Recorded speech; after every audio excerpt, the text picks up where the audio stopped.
Depois das liminares, o plenário do Supremo começou a julgar o mérito da questão. Foram 2 sessões de julgamento e mais de 10 horas de debates. No dia 1º de abril de 2009, o relator do processo, ministro Carlos Aires Brito, ressaltou que a Constituição Federal reservou um capítulo específico para a imprensa, devido à grande importância do tema para toda a sociedade brasileira. A Constituição proclama que, aspas, é livre a manifestação do pensamento, sendo vedado o anonimato, fecho aspas, inciso 4º do artigo 5º. Assim também, e de novo como pauta de direitos mais fortemente entroncados com a dignidade da pessoa humana, a nossa lei maior estabelece nesse mesmo artigo 5º que é livre a expressão da atividade intelectual, artística, científica e de comunicação, independentemente de censura ou licença. Assim visualizada como verdadeira irmã siamesa da democracia, a imprensa passa a desfrutar de uma liberdade de atuação ainda maior que a liberdade de pensamento e de expressão dos indivíduos em si mesmos considerados. Até porque essas 2 categorias de liberdade individual também serão tanto mais intensamente usufruídas quanto veiculadas pela imprensa. O relator do processo, ministro Aires Brito, também destacou ser próprio da cidadania o direito de conhecer e acompanhar de perto as ações dos poderes. Todo agente público está sob permanente vigília da cidadania. É direito do cidadão saber das coisas do poder, ponto por ponto. Exposto que fica todo agente público aos saneadores efeitos da parábola da mulher de César. Não basta ser honesta, se diz quanto à mulher de César, tem que parecer. E quando o agente estatal não prima por todas as aparências de legalidade e legitimidade no seu atuar oficial, atrai contra si mais fortes suspeitas de comportamento antijurídico, o que propicia maior número de interpelações e cobranças em público. Nós mesmos do Supremo Tribunal Federal temos todas as condições para dizer da sua magnitude e imprescindibilidade. É que a própria história desta nossa casa, desta nossa corte, deste nosso tribunal, já se pode contar em 2 períodos, antes e depois da TV Justiça, que tem possibilitado à população inteira, e não somente aos operadores do direito, exercer sobre todos nós um heterodoxo e eficaz controle externo. Pois não se pode privar o público em geral e os lidadores jurídicos em particular da possibilidade de saber quando trabalham, quanto trabalham e como trabalham os membros do Poder Judiciário. As ideias do relator foram seguidas por outros ministros da Corte. O preço de silêncio para a saúde institucional dos povos é muito mais alto do que o preço da livre circulação das ideias.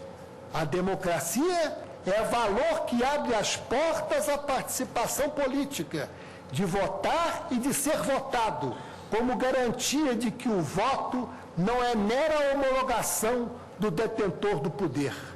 Por outro lado, a sociedade democrática é valor insubstituível, que exige para a sua sobrevivência institucional proteção igual à liberdade de expressão e à dignidade da pessoa humana.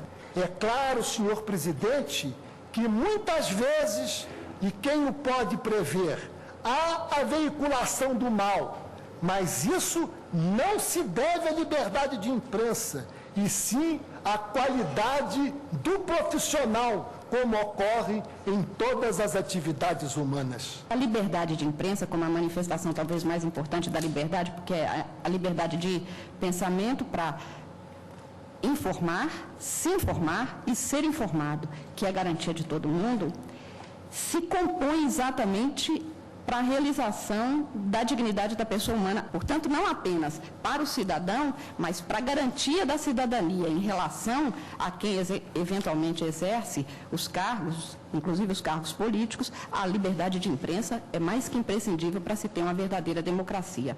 O direito tem mecanismos para coartar, para repudiar todos os abusos que eventualmente em nome da liberdade sejam praticados. Vale para a imprensa, isso vale para todo mundo. Ao julgar a ação proposta pelo PDT, os ministros do Supremo analisaram os artigos que tratavam das punições a jornalistas que cometessem algum crime com base na lei de imprensa. Punições bem mais severas que as do próprio Código Penal brasileiro. Só para se ter ideia, quem cometesse o crime de calúnia, por exemplo, poderia ficar preso com base na lei de imprensa por até 3 anos. Enquanto o Código Penal brasileiro estabelece uma pena de no máximo 2 anos. Já para o crime de injúria, quem cometesse o crime com base na lei de imprensa ficaria preso por até 1 ano, enquanto o Código Penal estabelece uma pena de no máximo 6 meses de reclusão. E pelo crime de difamação, eram 18 meses pela lei de imprensa e 1 ano pelo Código Penal brasileiro.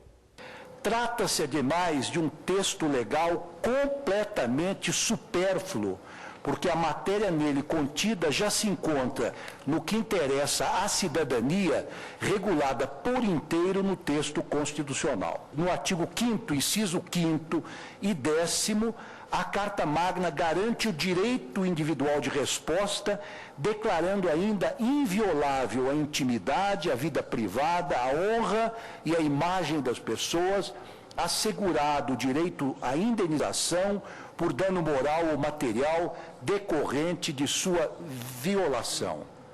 São direitos de eficácia plena e aplicabilidade imediata. Por essas razões, acompanho o eminente relator, como também acompanho o ministro Menezes Direito e a ministra Carmen Lúcia, para julgar integralmente procedente a presente ADPF, de maneira a considerar que a nova ordem constitucional não recepcionou a Lei 5.250 de 1967, e esse é meu voto. A Constituição tem a preocupação não apenas de manter um equilíbrio entre os valores que adota segundo as suas concepções ideológicas, entre os valores da liberdade de imprensa e da dignidade da pessoa humana. Talvez não fosse prático manter vigentes alguns dispositivos de um sistema que se tornou mutilado. Essa sobrevivência de algumas normas sem organicidade realmente poderia levar, na prática, a algumas dificuldades. E o que me pareceu decisivo foi que até que o Congresso Nacional